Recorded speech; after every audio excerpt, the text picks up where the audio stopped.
आज चलिए आप लोग मेरे साथ श्री वेंकटेश्वर भगवान जी के दर्शन करने, और जो भी आपके मन में इच्छा है उनके सामने ज़रूर कहिएगा और आपकी मनोकामना ज़रूर पूरी होगी। तो चलिए मेरे साथ श्री वेंकटेश्वर भगवान जी के दर्शन करने, और पूरे व्लॉग में जुड़े रहिएगा। आज मैं आप लोग को बताने वाली हूँ कि आज मेरे साथ बहुत बड़ा हादसा हो गया था, बहुत बड़ा। और ये मान लो कि आज के बाद शायद मैं कभी व्लॉगिंग भी नहीं कर पाती। तो वो मेरे साथ क्या हुआ था, इतना बड़ा हादसा जिसे मैं जीवन में कभी नहीं भूल सकती। और तो प्लीज़ आप लोग ये ज़रूर सुनना मेरे साथ क्या हुआ था। ज़रा सा भी स्किप मत करना। अगर आपने थोड़ा सा भी स्किप किया तो आपको नहीं पता चल पाएगा कि मैंने कब वो बात आप लोग से करी है। तो चलिए चलते हैं श्री वेंकटेश्वर भगवान जी के दर्शन करने, और उसके बाद मैं आपको बताऊंगी सारी बातें मेरे साथ क्या हुआ था, कैसे हुआ था, सारी बातें बताऊंगी। और इवन मैं मतलब अभी भी सोच रही हूँ बताऊँ या ना बताऊँ, कि कहीं मुझे ऐसा लगता है कि कहीं ये सपना तो नहीं था। इतना ख़तरनाक मेरे साथ हादसा हुआ कि मैं क्या बताऊँ। लेकिन गाइस ये सपना नहीं, ये हकीकत था। तो मैं बताऊँगी थोड़ी देर से आप लोगों को, ठीक है। Hello guys, welcome back on my YouTube channel. कैसे हैं आप सब? उम्मीद है आप सभी बहुत अच्छे से होंगे। मैं भी बहुत अच्छे से हूँ। अभी यहाँ पर अभी फ़िलहाल मैं बहुत अच्छे से हूँ। जिस दिन मैं ये व्लॉग बनाई थी और जिस दिन ये मेरे साथ हादसा हुआ, उस दिन मैं बिल्कुल भी अच्छे से नहीं थी। लेकिन बाद में सब कुछ, चलिए मैं आपको ये बाद में बताने वाली हूँ। तो अभी आप लोग देख लीजिए, यहाँ पर मैं अभी हम ज़्यादा घर से मतलब बहुत दूर नहीं हैं, अपने घर के नज़दीक ही हैं। तो और ये जगहों पे हम बचपन में बहुत खेलने के लिए आया करते थे। तो मैं अपनी मामी जी को यहाँ की हर एक चीज़ बता रही थी, क्योंकि भाभी को और भतीजी को तो सब कुछ पता ही है, और मेरी मामी जी को नहीं पता है। वो फ़र्स्ट टाइम आई हैं इस गली में यहाँ पर। तो मैं उनको हर एक चीज़ बता रही थी कि हमारे स्कूल का रास्ता यही रास्ता था। और उस समय ये वाला जो मकान है ना, एक डॉक्टर का हुआ करता था। यहाँ बहुत ढेर सारे फूल लगे थे। वो जो गली दिखा रही थी ना मैं, उस गली में हम लोग बहुत जाया करते थे स्कूल यूनिफॉर्म पहन के। तो बस यही मैं उनको बता रही थी, हमारे स्कूल का रास्ता हुआ करता था। यहाँ पर हम लोग कन्या खाने भी आते थे। उसको क्या बोलते हैं, कन्या जीमने भी यहाँ पर हम लोग आया करते थे। तो यही सब बताते जा रही थी मैं अपनी मामी जी को। तो अभी हम लोग यहाँ से निकलेंगे और आ जाएंगे सीधे मेन रोड, मतलब मेन जीटी रोड आ जाएंगे, ठीक है। हमारे यहाँ पे इसको जीटी रोड ही बोलते हैं। ये जो रोड दिख रही है ना, ये जीटी रोड है। और जब हम लोग स्कूल जाया करते तब तो ये पुल वगैरह नहीं बने थे, सिर्फ एक सिंगल रोड थी। और अभी तो डबल मतलब रोड है, उस तरफ से भी पुल के, उस तरफ भी और इस तरफ भी। बट जब हम छोटे हुआ करते थे, जैसे मेरी केशव की उम्र है ना, उस उम्र में जब हम हुआ करते थे तो यहाँ पे पुल नहीं था, केवल एक सिंगल रोड हुआ करती थी। और यहाँ पे जब हम लोग जा रहे थे ना, ये मतलब पूरा रास्ता हमारे स्कूल का रास्ता हुआ करता था। और ये तो मैं आपको यही बता रही थी, ये पूरा रास्ता हमारे स्कूल का रास्ता हुआ करता था। हम रिक्शे में जाते थे स्कूल, और कभी कभी जैसे रिक्शे वाले भैया लेट करते थे ना, तो हमको बड़ा मन करता था कि रिक्शे में ना जाके हम पैदल जाए, क्योंकि घर के नज़दीक ही हुआ करता था हमारा घर। अभी भी खैर वहीं है, और स्कूल भी अभी भी वहीं है, बस ये रूट चेंज हो गई है, पुल वगैरह बन गए हैं काफ़ी अभी।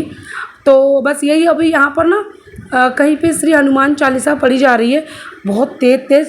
तो वो सुनने में बहुत अच्छा लग रहा है। अच्छा, हनुमान चालीसा कहीं पढ़ी जाती है, कितना अच्छा लगता है। तो बस यही है, इसी जगह पर इसके थोड़ी और आगे श्री हनुमान चालीसा पढ़ी जा रही थी। और बस अभी मैं आप लोग को लेके चलूँगी मंदिर गाइस, वो बहुत अच्छा मंदिर है। श्री वेंकटेश्वर भगवान जी का मंदिर है, जिन्हें मतलब विष्णु भगवान जी का रूप है वो। और आप लोग को पता ही है, मैंने बताया है, जो लोग मुझे पर्सनल जानते हैं उनको पता ही है, मैं विष्णु भगवान का व्रत रखती थी। काफ़ी साल मैंने विष्णु भगवान जी का व्रत रखा, और अभी भी रखती हूँ, ठीक है। तो विष्णु भगवान जी का व्रत रखती हूँ मैं। और मतलब मेरे एक होता है ना इष्ट देवता, आप मानते हो किसी को, तो मेरे इष्ट देवता विष्णु भगवान ही हैं। और इस मंदिर में मैं शादी से पहले आया करती थी। जब मेरी शादी नहीं हुई थी, मैं जॉब करती थी, टीचिंग करती थी। वहाँ से मैं सीधे मतलब स्कूल जाती थी, टीचिंग करके आती थी। ये देखिए, ये है श्री बालाजी वेंकटेश्वर मंदिर, ठीक है। तो वो देखिए मेरे फैमिली वाले जो आगे चल रहे हैं, आपको दिखाई दिया, ये है श्री बालाजी वेंकटेश्वर मंदिर। बहुत अच्छा मंदिर है, बहुत सच्चा मंदिर है, मेरे लिए तो बहुत सच्चा मंदिर है ना, मैं ऐसा कह सकती हूँ। और आप लोग को पता ही है भगवान सभी जो भी भगवान होते हैं सभी बहुत सच्चे होते हैं।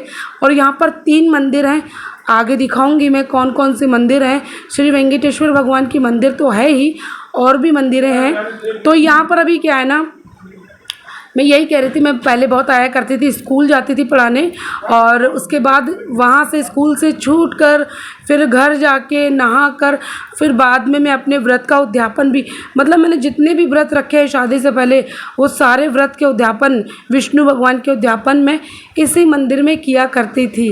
और शादी के बाद तो मैं नहीं कर पाई क्योंकि अब तो मेरा आना ही नहीं होता है, और अब मैं वहीं कर लेती हूँ जयपुर में ही।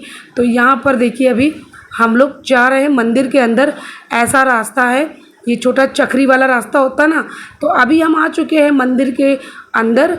तो ये देखिए आपको वो दिख रहा है ना, वो श्री वेंकटेश्वर भगवान जी का मंदिर है। बीच में ये जो आपको दिख रहा है ये शिव टेम्पल है, और शिवरात्रि में यहाँ बहुत भीड़ लगती है और मैं अंदर नहीं जा पाई। बहुत बड़ा शिवलिंग है अंदर, बहुत बड़ा शिवलिंग है, वो शिव टेम्पल था। और ये जो मंदिर आपको दिख रही है ये श्री जगन्नाथ जी का मंदिर है, ठीक है। ये जो आपको कॉर्नर में ये वाली दिख रही ना, श्री जगन्नाथ जी का। तो अभी मैं अंदर आ चुकी हूँ, और ये जो मैंने अभी तो इसके बारे में आपको बताया ही नहीं, डिस्कस भी नहीं कर पाई। तो मैं आज अपनी मामी को घुमाने लेकर आई हूँ। हम लोग सभी लोग लेकर आए हैं क्योंकि सभी लोग आए हैं। तो ये है पक्का तालाब, ठीक है। और कहते हैं कि ये अंग्रेज़ों के ज़माने का पक्का तालाब है, इसका पानी कभी नहीं सूखता। मतलब ये हमने अपने बचपन में तो देखा ही है क्योंकि हमारे स्कूल के रास्ते में ही पड़ता था ये, तो हम लोग यहाँ आया करते थे और यहीं से जाया भी करते थे। और मेरे पापा ने भी अपने बचपन में ये पक्का तालाब का पानी ऐसा ही देखा है, और बिल्कुल ऐसा ही था। बस अभी थोड़ी बहुत चीज़ें बन गई हैं, पहले नहीं थी। जैसे ये इसमें जो आपको मैं दिखाऊंगी अभी, ठीक है, अभी आपको समझ में नहीं आएगा। तो ये जो पक्का तालाब है मेरे पापा ने भी अपने बचपन में ऐसे ही देखा था। फिर हम तो अपनी क्या ही बात करें, जब पापा ने अपने बचपन में देखा था तो ऑब्वियसली हम तो देख ही रहे हैं। ये देखिए हमने अपने बचपन में तो देखा ही है। ये पूरा पक्का तालाब ये अंग्रेज़ों ने बनाया हुआ है। जब ब्रिटिश सरकार हमारे देश में राज्य करते थे ना, तब का बनाया हुआ है, ऐसा कहते हैं लोग। और ये वाकई में आप इसकी बनावट देखेंगे ना तो बिल्कुल आप समझ जाएंगी। यहाँ मेरी भाभी और भतीजी है दोनों, मैं दोनों की एक स्वीट पिक ले रही थी।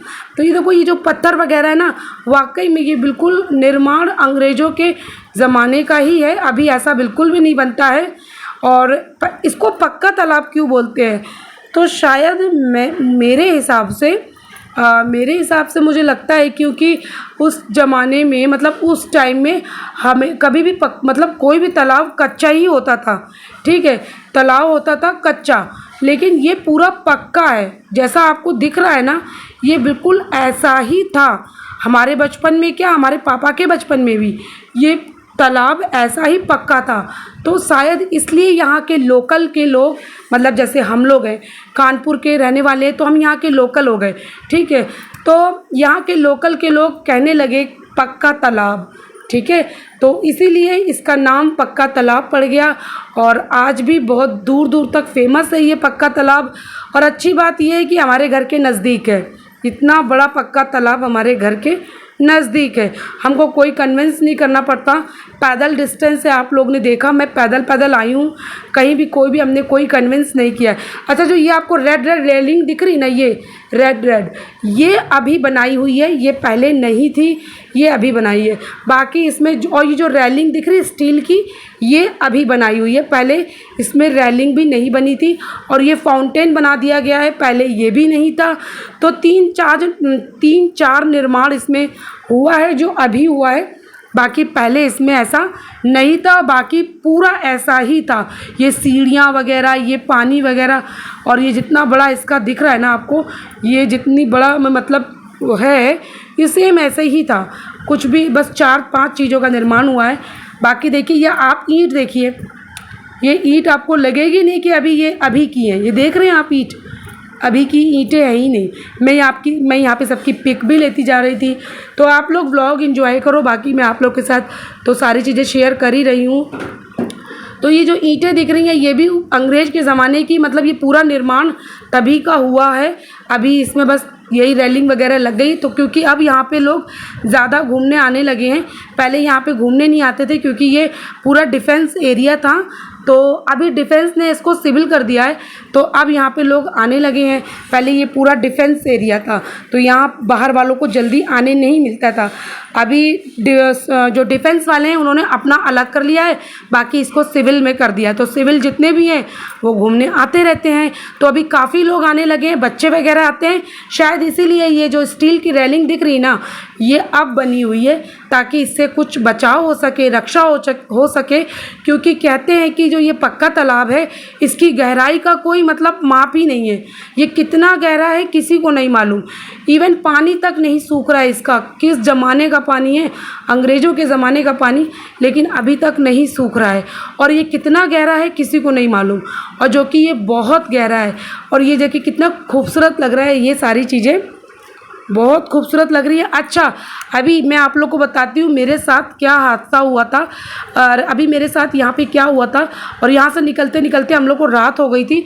तो यही जब अंधेरा होने लगा था तब मेरे साथ वो हादसा हुआ, अंधेरे में। ठीक है, जब उजाला नहीं था, अंधेरा था बिल्कुल। तो हम लोग यहाँ जो आप देख रहे हो ना, इसके सामने फाउंटेन है। तो हम यहाँ से चल के जा रहे थे, तो सामने जहाँ फाउंटेन लगा है ना, हम वहाँ पे गए कुछ रील्स बनाने के लिए। और सभी लोग बनाते हैं, तो हमने भी सोचा चलो थोड़ा सा रील्स वगैरह बना लें। और हम गए भी इसीलिए थे, कुछ शूटिंग करेंगे। वो देखिए फाउंटेन सामने, शूटिंग करेंगे, रील्स बनाएंगे, हम इसलिए ही गए थे। और थोड़ा अपनी मामी को यहाँ के, मेरी मामी ने आज तक नहीं देखा था, तो हमने कहा चलो आज दिखा देते हैं अंग्रेज़ों के ज़माने का पक्का तालाब। तो वो हम अपनी मामी को दिखाने के लिए लेके आए थे। तो जब अंधेरा हुआ, हम लोग रील्स वगैरह बना रहे थे। तो यहाँ पे क्या हुआ कि मैंने अपना फ़ोन अपनी छोटी बहन को दिया कि भाई मेरे फ़ोन से तुम रील बना दो मेरी। तो वो उसने फिर मेरे फ़ोन से रील बनाने लगी। तो फिर ये हुआ कि बहन ने बोला कि चलो अब मैं अपने फ़ोन से रील बनाती हूँ। तो फिर वो अपने फ़ोन से बनाने लगी, और मुझे ये लगा कि मेरा फ़ोन मेरी सिस्टर के पास होगा, जो कि मेरा फ़ोन मेरी सिस्टर के पास नहीं था। ठीक है, जब वो अपनी रील बना रही थी तो उसने मेरा फ़ोन अपनी, मतलब जो हमारी भतीजी है ना, उसको दे दिया था। ठीक है, और जब भतीजी अपनी रील बनाने लगी तो उसने मेरा फ़ोन, मतलब उसको भी याद नहीं था, उसने कहीं रख दिया। इतनी बड़ी भीड़ भाड़ के इलाके में उसने मेरा फ़ोन कहीं रख दिया। रखने के बाद फिर हमने उसको, वो कहीं बैठी हुई थी, तो जहाँ वो बैठी थी उसने अपना मेरा फ़ोन वहीं रख दिया। और उसके बाद हमने उसको बुला लिया। और ये कछुए कितने अच्छे लग रहे हैं ना, मैंने इसीलिए इसका क्लिप लिया था। तो मेरी भतीजी बैठी हुई थी, वो उसने मेरा फ़ोन वहीं रखा। और जब हम लोगों ने उसको बुलाया तो उसने वो फ़ोन वहीं छोड़ दिया, और वो उठ के हमारे पास आ गई। चलो तब तक भी कोई बात नहीं, फ़ोन छूट चुका है। अब ना फ़ोन मेरे पास है, ना मेरी सिस्टर के पास है, और ना मेरी भतीजी के पास है, क्योंकि वो फ़ोन वो जहाँ बैठी थी उसने वहीं रख दिया। और मेरा फ़ोन मेरे लिए बहुत वैल्यू रखता है, बहुत ज़्यादा। ओह, बताते हुए भी मुझे घबराहट हो रही है कि मतलब भगवान न करे किसी भी यूट्यूबर, मतलब यूट्यूबर क्या, किसी के साथ ऐसा ना हो। क्योंकि फ़ोन में ऐसी बहुत सी चीज़ें होती हैं जो आपकी सभी पर्सनल होती हैं। ठीक है, तो खैर मेरा फ़ोन वहाँ पे छूट गया। और उसके बाद हम लोग को किसी को याद भी नहीं कि मेरा फ़ोन है किसके पास। और उसके बाद ये पक्का तालाब शायद 8 साढ़े 8 बजे बंद होता है। तो फिर वहाँ के गार्ड आए, बोले चलो अब ये बंद होने जा रहा है। ठीक है, तो हम लोग सब लोग निकलने लगे। जब निकलने लगे तब मैंने अपनी सिस्टर से कहा कि भाई मेरा फ़ोन कहाँ है, मेरा फ़ोन मुझे दे दो। तो मेरी सिस्टर ने बोला कि मेरे पास तो है नहीं तुम्हारा फ़ोन। मैंने कहा अरे, फिर मैंने अपनी भतीजी से बोला, उसने कहा मेरे पास भी नहीं है। फिर और जाहिर सी बात है कि मामी और भतीजी, मामी और भाभी जी को तो बिल्कुल भी नहीं मालूम था मेरे फ़ोन के बारे में। ओह, क्या करें, अब बड़ी मुश्किल हो गई। हम तीनों के पास मेरा फ़ोन नहीं। क्यों? क्योंकि मेरा फ़ोन तो वहाँ छूट चुका है जहाँ पे मेरी भतीजी बैठी थी, और वहाँ पे आके कोई और बैठ चुका था, और वो मेरा फ़ोन लेके जा चुके थे। ठीक है, और वो जो लेके गए थे ना, वो थोड़े से बुज़ुर्ग थे, और शायद उनको मेरा फ़ोन स्विच ऑफ करना नहीं आया। क्योंकि आजकल का स्मार्टफ़ोन है, तो जल्दी से, मतलब जो हमारे बुज़ुर्ग हैं उनको चलाना नहीं आता है। तो देखिए अभी मैं मंदिर के अंदर जा रही हूँ, आप लोग मंदिर का पूरा दर्शन करिएगा। ठीक है, मैं बता नहीं पाऊँगी कुछ भी आप लोग को, क्योंकि मैं आपको कुछ और ही बता रही हूँ। वो बुज़ुर्ग थे और उनको मेरा फ़ोन ऑफ़ करना नहीं आया। तो मेरी मामी ने बोला कि आप जल्दी से दौड़ के जाइए और आपका फ़ोन आपको मिल जाएगा, गेट पे जाइए, और शायद जो कोई लेके गया होगा, शायद अभी ज़्यादा दूर नहीं गया होगा। फिर मैं भाग के गई वहाँ पे फ़ोन लेने गई, क्योंकि मुझे तो पता ही नहीं था किसके पास है। कम से कम 100-150 लोगों की भीड़ थी। मैं वहाँ गई तब तक कि मेरी बहन ने और मेरी भतीजी ने फ़ोन में रिंग दिया, जो मेरे फ़ोन का नंबर था उन लोगों ने फटाफट से रिंग दिया। और जो मतलब जो अंकल थे, जो बुज़ुर्ग अंकल थे जिनके पास मेरा फ़ोन था, वो भी गेट के पास थे और मैं भी गेट के पास थी, और वहीं मेरा फ़ोन बजा। तो फिर भाई मैंने पहचान ली अपनी रिंगटोन। फिर मैंने उनसे कहा ये फ़ोन तो मेरा है। फिर उन्होंने कहा हाँ बेटा, ये फ़ोन मुझे वहीं पर मिला था। तो इस तरह करके मुझे मेरा फ़ोन मिल गया, ठीक है। तो आप लोग समझ सकते हो, अगर मेरा फ़ोन खो जाता, उनके किसी काम का नहीं था, मेरा चैनल वगैरह वो सब कुछ डिलीट कर देते, तो शायद कभी मेरी व्लॉगिंग भी नहीं हो पाती। तो मैं हमेशा विष्णु भगवान जी को बहुत मानती हूँ, श्री वेंकटेश्वर भगवान को बहुत मानती हूँ, और मैं उनके दरबार आई हुई थी। तो इतना बड़ा हादसा मेरे साथ होते हुए टल गया। वहाँ 100-150 लोग थे, सब इतने ताज्जुब हो गए, कहने लगे कि आपका फ़ोन इतनी भीड़ में मिल गया, आप बहुत ही लकी हो।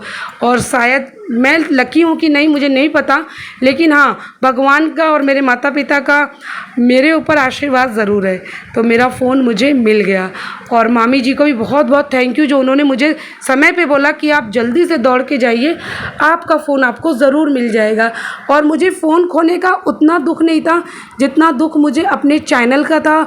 और इसमें बहुत ढेर सारी वीडियोज़ थी, बहुत ढेर सारी, जो मैंने अभी आप लोग के साथ शेयर करनी है। और शायद ये वीडियो भी, अगर फ़ोन खो जाता तो ये वीडियो भी आप लोग नहीं देख पाते, और शायद ही मैं व्लॉगिंग भी कर पाती, क्योंकि वो तो पूरा रीसेट मार देते मेरे फ़ोन को। और वो मतलब अंकल जी को मैंने बताया कि अंकल जी, फ़ोन मेरे लिए इतना कीमती नहीं जितना मेरे लिए मेरा चैनल कीमती है। फिर वहाँ मैंने सभी लोगों को बताया कि मेरा चैनल है, ऐसा वैसा करके। तो सभी लोग कह रहे थे नहीं बेटा, आप बहुत लकी हो कि आपका फ़ोन मिल गया।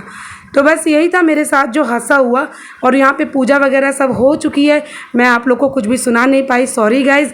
और ये देखिए प्रसाद मिला है भगवान का, बड़ा ही अच्छा, इतना टेस्टी प्रसाद था। और बस हमारी पूजा हो चुकी है। और देखिए इतनी रात हो गई है, और अभी हम लोग यहाँ पे वही डिस्कस कर रहे थे। वो जब फ़ोन मिला ना, उसके बाद फिर मैं मंदिर आई हूँ। ये आपको हम लोग दिख रहा है ना, हम लोग उसी की डिस्कस कर रहे थे कि मेरा फ़ोन मुझे मिल गया, ठीक है। तो इसीलिए भगवान पे विश्वास रखो भाई, कि जो भी भगवान पे विश्वास रखता है ना, भगवान उसका कभी विश्वास टूटने नहीं देते। तो मेरे साथ तो ऐसा हुआ है। सो गाइज़, बस आज के व्लॉग में इतना ही है, हम लोग वही डिस्कस कर रहे हैं अभी भी। तो बस आज के व्लॉग में इतना ही है, पसंद आया है तो लाइक छापना। मिलती हूँ नेक्स्ट व्लॉग में, तब तक के लिए बाय बाय।